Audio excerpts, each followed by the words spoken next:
Assalamu alaikum. How are you all? I hope you must be having a great time. Today I'm going to start my lecture with one of the most complex phenomenon, and that's language. Whenever you study linguistics, the primary concern will always revolve around the concept of language. So today I'm going to begin my exposition from language. That what do we actually mean by language? So as it is quite visible on the whiteboard, I have written a word language. What is language now? Language is actually a medium of communication. It is a storehouse of knowledge. It is a phenomenon that is ubiquitous. It is present everywhere. With the help of language, one can express his thoughts, feelings, impulses, emotions, and even resentment. This is a gift of God, something with the help of which human beings can be differentiated from other species like animals for that matter. So, what is language? Language itself is complex. Now, when I started my lecture, I informed you people that language is complex. Now, why we call it a complex entity? The reason for this is that language is something that cannot be defined specifically and precisely. And the reason is that it is just like life. The way we cannot define life and we can only explain it by enumerating its features and properties, same is the case with the concept of language. Language itself has been complex. There are multiple definitions available in different books, but every language definition has been a subjective analysis. It was nothing more than that. So, first we have to make a confession that language cannot be defined precisely, yet we can explain it, we can further elaborate it with the help of its key features and properties. If you look at language, language can be defined in multiple ways. A philosopher, a cultural person, an anthropologist, you can say a sociologist, a linguist, a literary person. Every person having a completely different background would define this concept differently. Why? The reason is that this particular entity would be perceived and analyzed from the lens of that individual and his background. So, as I already stated, we cannot define it precisely, but we can explain it in terms of its properties. This would compel us to switch our explanation to the properties of language. So let's start listing the properties one by one. Now, if you look at the properties, these properties are varied. There are multiple properties of language, and every property explains the concept of language in detail. The very first one is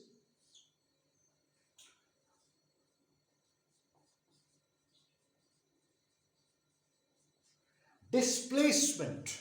Now, what is displacement? If you look at displacement, displacement is that property of language with the help of which we can discuss present, we can go for the discussion of past and even future. Now, this property is lacking in the communication system of animals. Animals do not have this property. Now, animals must have a communication system, but that communication system is quite limited as compared to This property is the only property of human beings, language.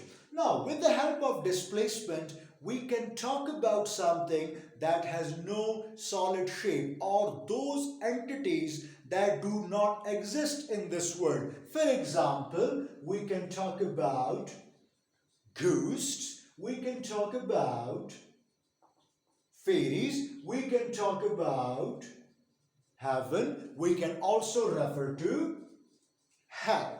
Now, these are the properties with the help of which one can differentiate himself from the other species. So that's the first property. Now, what is the second property?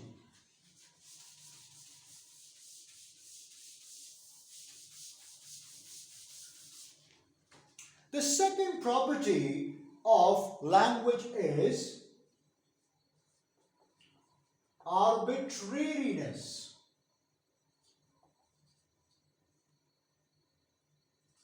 Now, what is arbitrariness? Arbitrary means that there is there is no correspondence between words and the objects they represent, like cat and the real cat in the word. Arbitrariness means that if you look at the form of this word, this form does not represent the real cat in this world. How? For example, this is a cat in English. In Urdu, we call it Billi.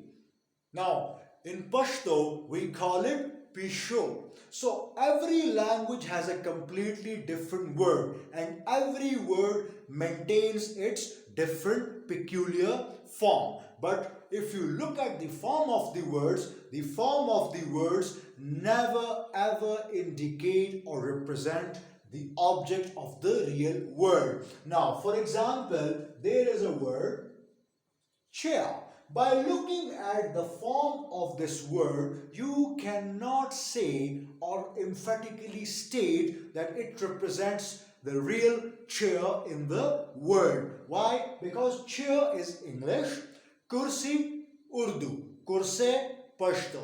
So all these words are different, but the object they represent is the same. So this actually reflects that these labels and names have been invented by human, and there is no solid or concrete relationship that exists between the word and the object persons they represent. So this is the second property of language. Now, what's the third property?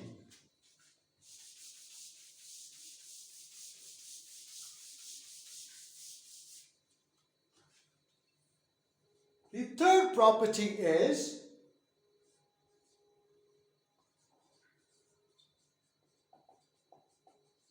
productivity.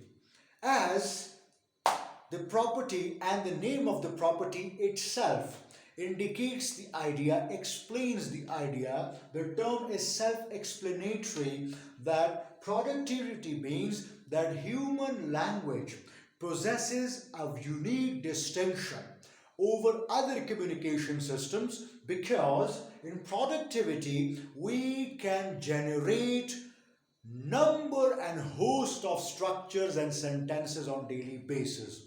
It means that the sentences I am producing today would not be repeated again, and I will create a completely new sentence in the next hour, in the next day, or in the next week. And this process continues and it goes on and on and on persistently. And this is something very much static. Why? Because we produce new structures, we generate new structures. But productivity means generating new structures every time.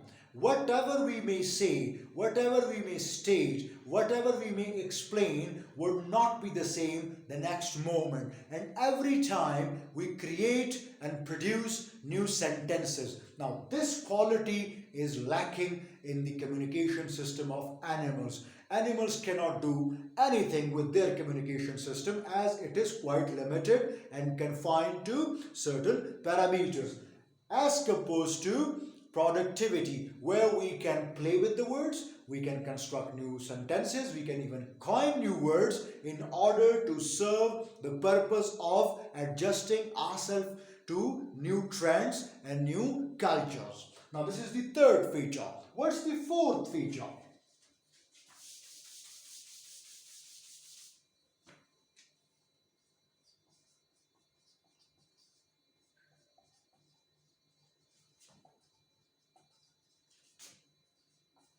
Cultural transmission. Now, there is a widespread belief, there is a perception, there is a notion that language is learned only through parents. Although parents certainly play a very important role in nurturing and feeding a child with a language, but it is not specifically confined to that particular practice. If you look at the overall experimentation, these investigations and experiments reflect on the idea that language is actually culturally transmitted. It can be even explained by quoting the example of parents who immigrate to another country and their children are born and brought up in a completely different culture.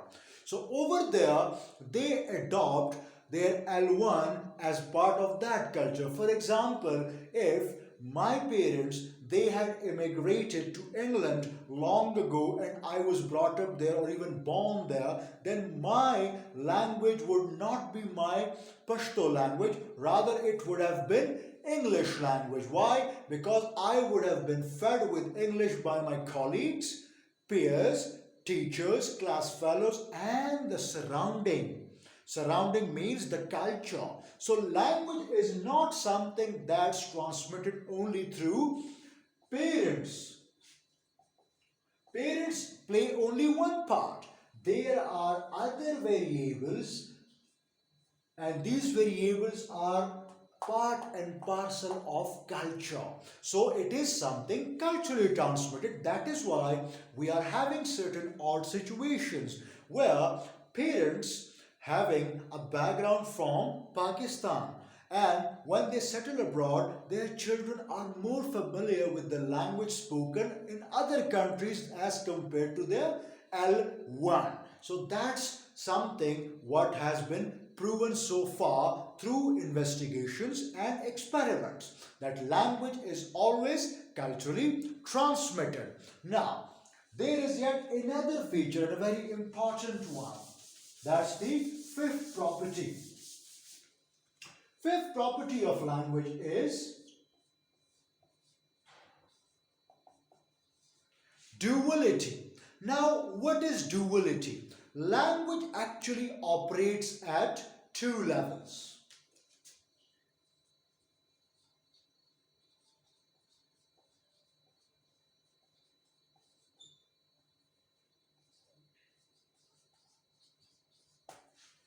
Number one, it operates at the level of sounds. Number two, it operates at the level of words. Let me qualify this. Over here, I have written that language is a phenomenon that operates primarily at two levels. One level is sounds and the other one is words. At the sound level, we are having phonemes. Now, what are phonemes? In English language, we have 44 phonemes. Phoneme is actually the minimal unit of sound.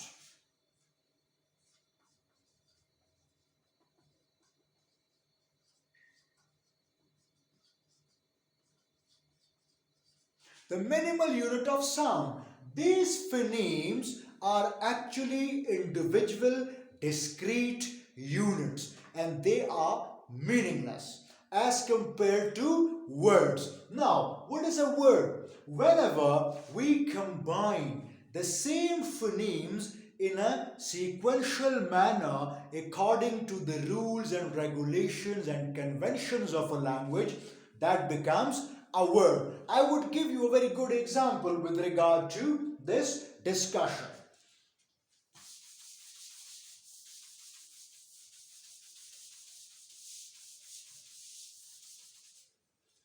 Now, I explained that we have two levels. One is sound, the other word level. Now, let me discuss the sound. For example, I would write a sound, let's say fur,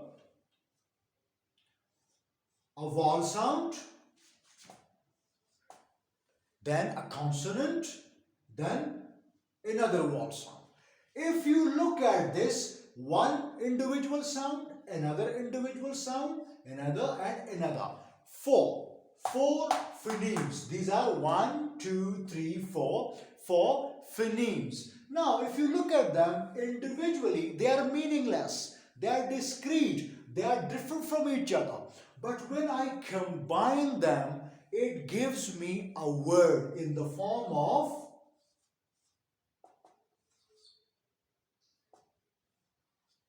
father, like this. This is the alphabetic representation of this word, and this is the phonemic representation of a word.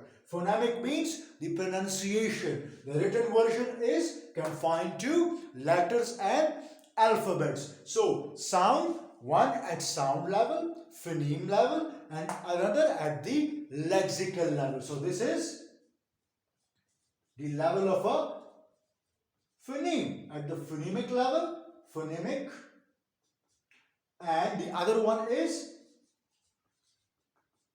lexical level. So this is the fifth property, duality. Why duality? Dual means two. So language operates at these two levels. So this was about the properties of language.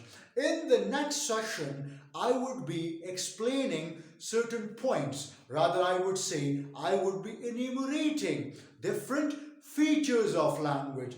Till then, stay updated, stay tuned, and do subscribe my channel. Thank you very much.